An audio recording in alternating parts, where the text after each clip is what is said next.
Déjà, le premier effet qui m'a paru bizarre par rapport à ma première injection, c'était vraiment un goût métallique dans la bouche. Un goût de métal dans la bouche, grosse fièvre.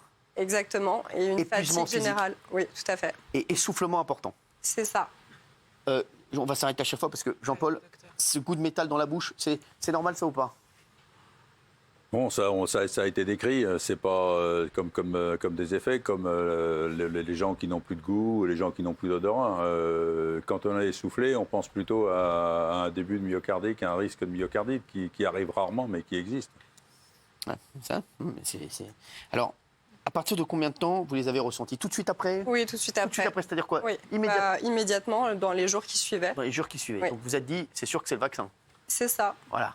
Enfin, on ne me l'a pas dit immédiatement, c'est ce que je déplore un petit peu.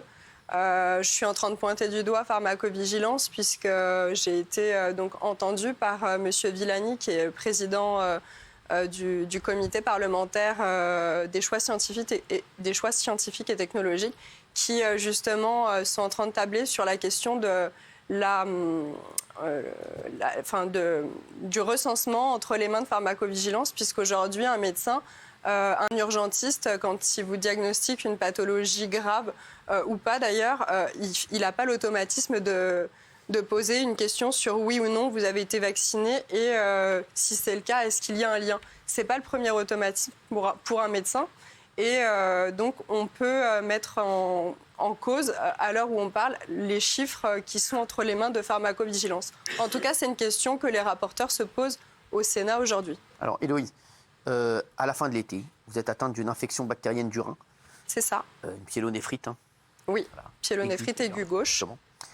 Que vous traitez avec des antibiotiques et vous retournez travailler. En septembre, vous finissez par faire un malaise à votre travail, entre deux audiences, et le médecin vous détecte également un problème cardiaque. Là, vous le prenez forcément au sérieux. À la rigolade. À la rigolade? Oui, sur le moment, j'étais choquée, j'étais étonnée. Je me suis dit que c'était ma fatigue générale qui créait cette arythmie.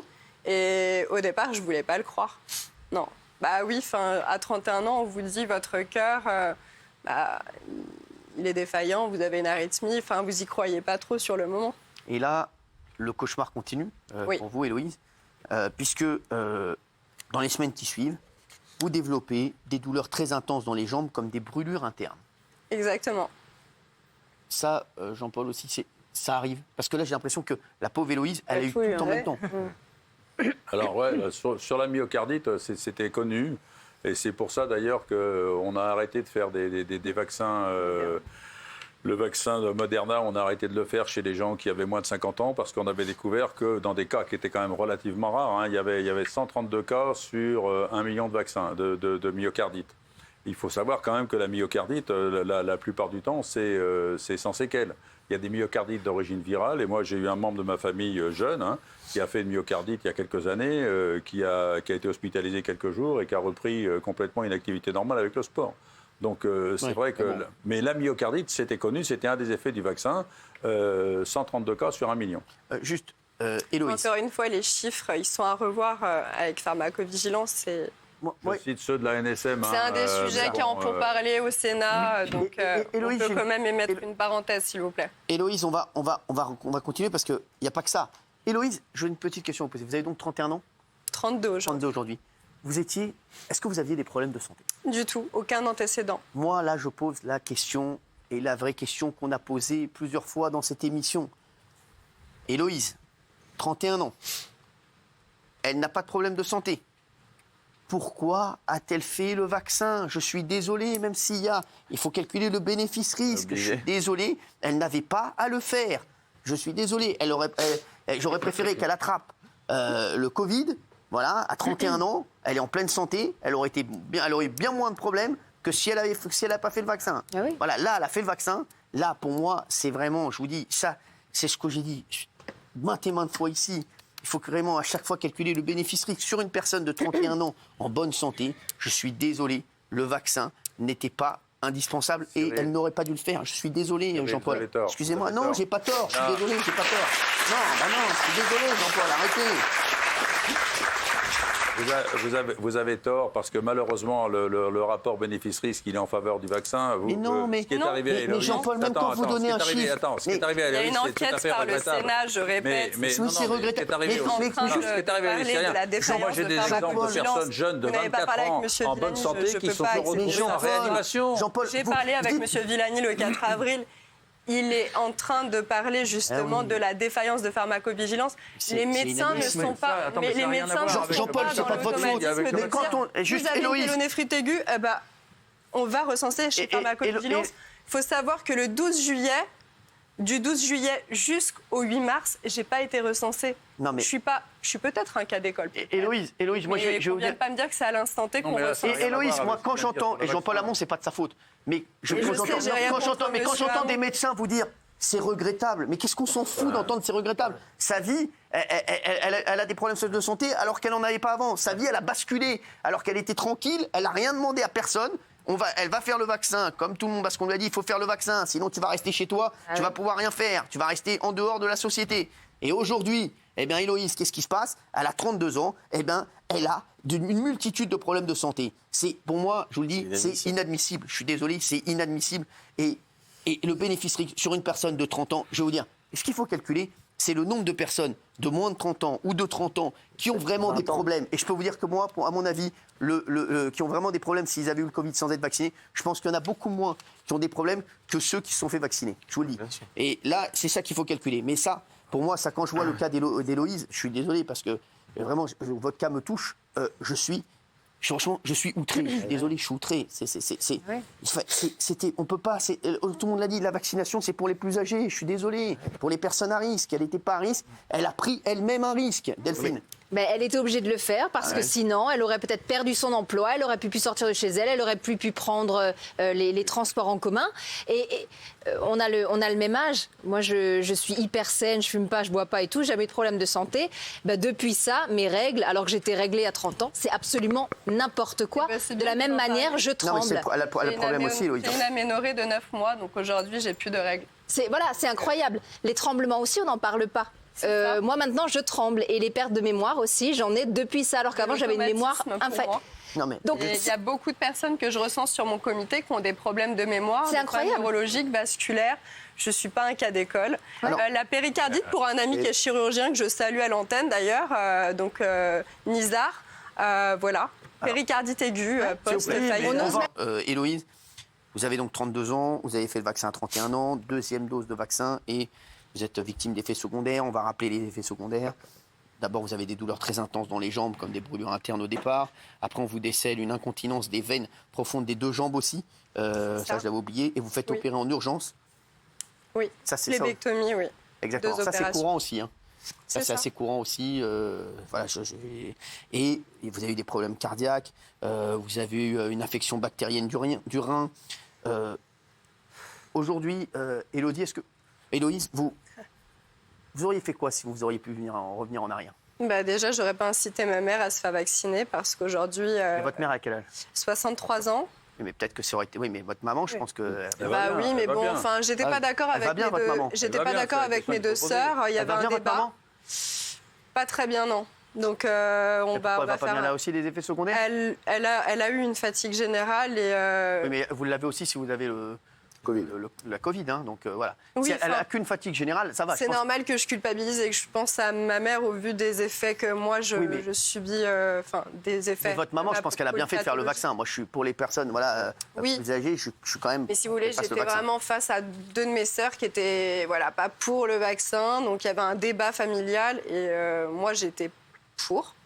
Vous étiez pour le vaccin? J'ai mes 3 doses. Oui, c'est ça. Il n'y a pas de débat. Mais il n'y a pas de mal à être pour le vaccin. Voilà, vous avez. Oui. Non, mais c'est vrai. Voilà. Après, moi, je suis.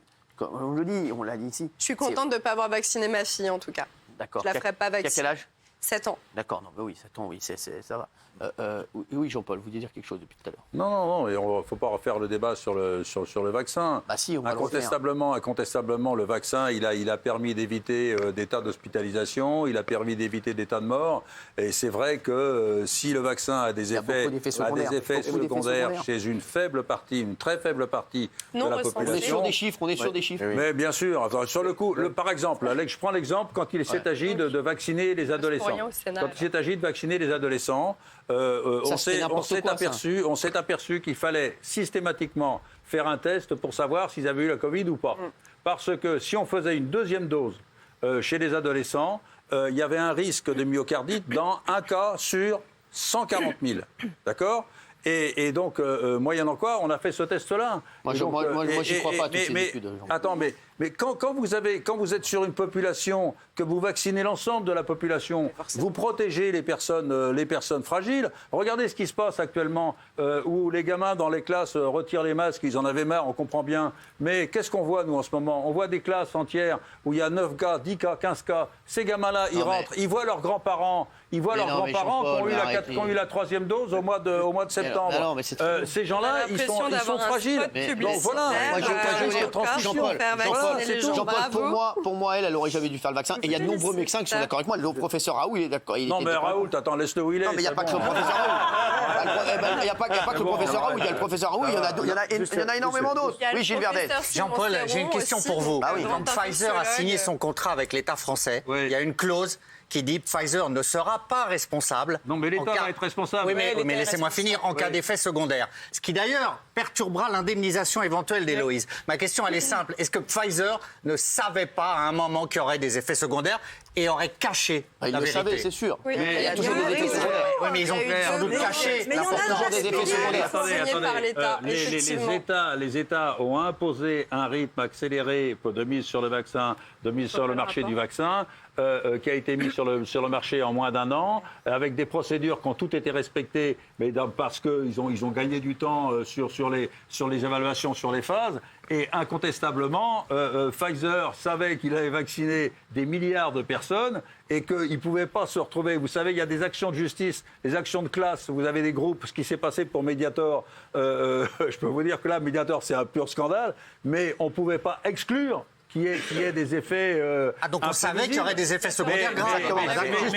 Mais les gens sont protégés par l'État.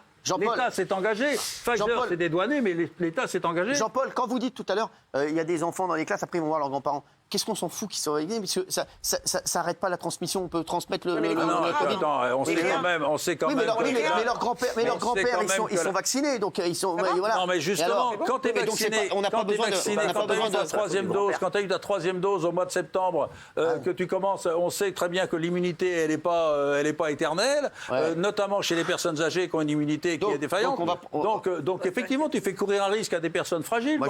C'est pour ça, c'est pour vacciner les gamins qu'on dit. Moi, je trouve ça très bien qu'on donne la parole à quelqu'un comme Héloïse, parce que j'ai l'impression qu'aujourd'hui, la plupart des médias ne veulent pas relayer ce genre de témoignages. Pourquoi ? Parce que la moindre personne qui remet en question l'efficacité du vaccin ou qui en dénonce les effets secondaires est taxée de complotiste. Mais complotiste de quoi, en fait ? Parce que là, on a vu qu'il y a des gens qui ont des intérêts clairs. Elle était pro-vaccin, en plus. Voilà. Là, on a vu qu'il y a des gens qui ont des intérêts clairs à faire l'apologie du vaccin. Quel est l'intérêt d'Héloïse aujourd'hui de dire je suis victime d'effets secondaires graves ? Aucun. Donc il faut laisser la parole à ces gens-là et arrêter de voir les faire taire. Héloïse, en fait, ce qu'elle reproche, c'est pas le vaccin, c'est le fait que la pharmacovigilance soit défaillante. Que justement, on ne relève pas. Elle reproche surtout qu'elle est dans un état lamentable alors qu'elle était en pleine santé il y a 1 an. C'est tout ce qu'elle reproche, en vrai. Raymond. Moi, je vais pas. Raymond. Non, moi, je suis sur la même conduite de ce que je dis. On est baïonnés. Vous allez recommencer, vous ?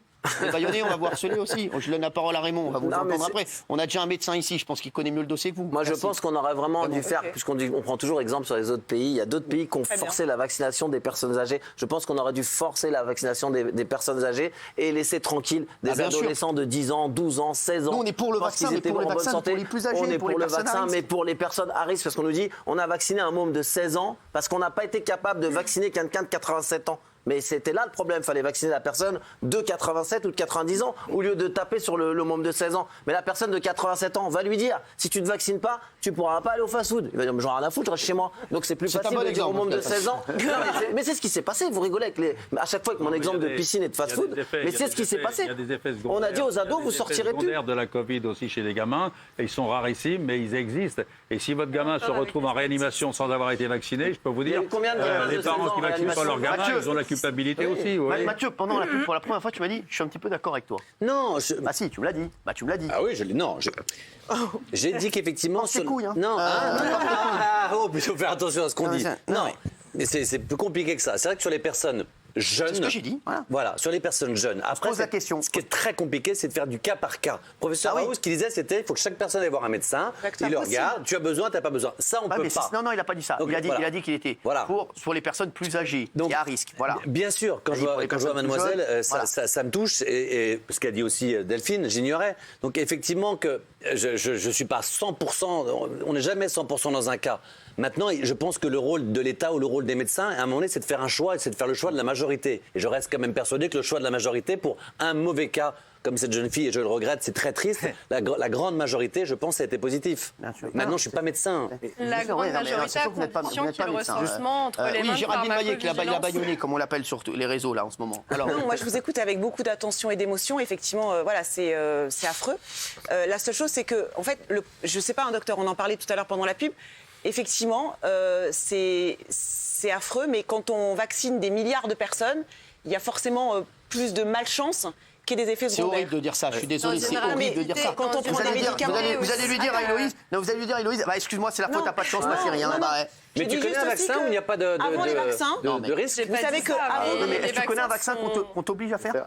Mais Cyril, le vaccin, il a été balancé très rapidement. Voilà, merci, au revoir. Avant la vaccination... Merci, au revoir. Tu connais un vaccin qu'on t'oblige à faire, sinon tu restes chez toi? Non, je crois pas. Et avant la vaccination, Cyril, vous savez qu'il y a aussi des femmes qui ont des problèmes d'aménorrhée, indépendamment de la vaccination. Ça existe des myocardites indépendants. Ce que je veux dire, c'est qu'on peut avoir des problèmes de santé sans la vaccination. Moi, par exemple, ma maman, elle est devenue sourde il y a 30 ans sans avoir été vaccinée. C'est la palisse que vous êtes... Non, c'est pas la palisse. Mais vous en mais quel rapport? Elle était en bonne santé, un an après, elle se retrouve avec plein de problèmes de santé. Mais est-ce qu'il y a forcément une relation de cause à effet? Ah, il n'y a pas de relation. Elle a eu pas de chance pendant juste après ça, elle a enchaîné les nerfs. Je dis que c'est justement extraordinaire parce que grâce à vous, grâce à tout ce qui va remonter... Grâce à mon comité qui va recenser... C'est formidable parce que du coup, on va pouvoir tout remonter et avoir une pharmacovigilance d'être recensé par pharmacovigilance par certains médecins qui ne veulent pas émettre une éventualité entre le vaccin et les pathologies qu'ils subissent à l'heure actuelle. Mon comité, il est là pour ça. Moi, j'ai des centaines de témoignages. Ça fait une semaine que mon comité, il existe. J'ai 50 000 vues et je n'ai pas ouvert les messages depuis tout à l'heure parce que ça s'enchaînait. Et mon téléphone, il sonne toutes les 5 minutes. Il y a des gens qui déplorent le manque de reconnaissance. Alors, ce n'est pas aux médecins de reconnaître le lien de causalité. On ne demande pas à un médecin... On ne demande pas à M. Hamon ce soir de reconnaître mon lien de causalité. Oui, pour vous. On est là pour dire si oui ou non il y a une éventualité. Exactement. À partir de ce moment-là, le rôle et l'obligation, c'est même pas le rôle, c'est une obligation pour le médecin, c'est de le recenser. Mais le problème, c'est que c'est de l'administration. C'est long. Et le problème, c'est l'automatisme dans la tête du médecin à faire le lien. Donc, du coup, il n'y a pas de recensement. Et donc, on a des statistiques qui sont bénéfiques. Géraldine, je pense que vous ne maîtrisez pas du tout. Quand vous dites... Non, mais non, mais laissez-moi juste parler. On ne va pas bâillonner Gilles. J'ai aucune agressivité. Déjà, il est bâillonné. Je dis, vous dites à Héloïse... Tant mieux, grâce à vous, ça va remonter. Mais vous ne savez pas comment elle galère. Il y a un avocat marseillais, c'est votre avocat d'ailleurs, qui se bat contre tout le monde. Et docteur, franchement, cet avocat, il se bat. Vous me dites l'État reconnaîtra. L'État reconnaît rien. Ils galèrent. Ils ne seront sans doute jamais indemnisés. Jamais indemnisés. Donc quand vous dites les données vont remonter, on va les collecter, il y a une obstruction majeure. Il n'y a rien qui remonte, docteur. Vous ne pouvez pas dire que tout va bien, docteur. Jean-Paul. Attends, c'est vrai qu'il y a un procès. Il y a quand même l'ONIAM qui effectivement est limité dans ses responsabilités. Mais l'Office national des effets secondaires des médicaments, et il y a un comité, il y a une commission de conciliation des effets secondaires. Il suffit de déclarer à l'ONIAM. C'est l'office d'indemnisation qui normalement va indemniser les gens qui se fait à l'amiable et c'est l'État qui le garantit. Et c'est qui Et c'est l'État qui le garantit. Donc il y a une procédure qu'il faut connaître. C'est-à-dire que quelqu'un qui a fait... Attends, oui, mais enfin, excusez-moi. Merci, Héloïse. L'État, ça va être vos impôts aussi. Non, mais c'est tout le monde. Excusez-moi, mais il faut dire que l'État Bon, je peux en placer une. En même temps, s'il vous plaît. Jean-Paul, finissez là-dessus. L'ONIAM, c'est un organisme qui est là pour indemniser les gens qui estiment qu'ils ont eu des effets secondaires pour une prise de tel ou tel médicament ou de la vaccination. Donc Alors, c'est prévu. merci. Et il y a une commission, et si cette commission, je termine, et si cette commission estime que, ou si le patient estime que la commission n'a pas répondu à ses attentes, il peut recourir au tribunal administratif Alors, moi, de sa section. je peux vous dire un truc. Non, mais attends, il y a des procédures qui sont Moi, les mecs, ce que je vois, j'en ai rien à foutre du truc administratif. Je vois qu'elle était en pleine santé, qu'elle est au bout de sa vie. Non, il y a quand même un clash au niveau Juste les chéris. C'est que l'ONIAM, aujourd'hui, la caisse, elle est quasi vide. Aujourd'hui, mon avocat, qui justement se bat pour toutes ces causes, il a un gamin de 13 ans aujourd'hui qui a subi une thrombose cornéenne qui lui a fait perdre 90% de sa vue. Donc le gamin est aveugle aujourd'hui. Il faut parler simple, il faut parler clair. L'ONIAM, aujourd'hui, c'est 15 millions des impôts des Français, qu'on soit clair. Le gamin, il a été expertisé et au vu de ses préjudices, c'est 8 millions. On sait tous faire une addition. Non, pas moi. 15 millions moins 8 millions, vous savez. 7. Et les centaines, peut-être de milliers d'autres victimes. Merci, on arrête là, les chéris, c'est trop Non, mais attends, si je peux me permettre quand même. Là, il y a un moment où des pathologies, il faut reconnaître aussi qu'il y a des pathologies qui existent dans la population. Moi, j'ai 2 cas dans ma patientèle d'une jeune fille de 17 ans qui n'était pas vaccinée, qui a fait une thrombose cérébrale, et une personne la veille de sa vaccination de 42 ans qui a fait une double embolie pulmonaire la veille de sa vaccination. On clôture le débat. Existe.